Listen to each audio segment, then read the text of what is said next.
overview of the market. So the Sukuk is a Sharia compliance certificate representing proportional ownership in an underlying asset, project or business venture. It is backed by tangible assets and adheres to Islamic principle avoiding riba, gharar and other prohibited items.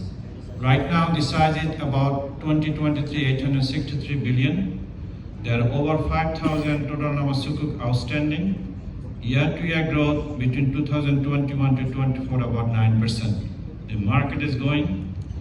Now if you look at the geographic distribution, there is an anomaly.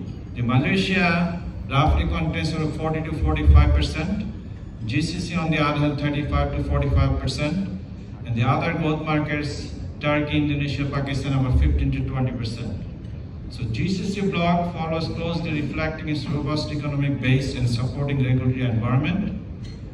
Emerging markets like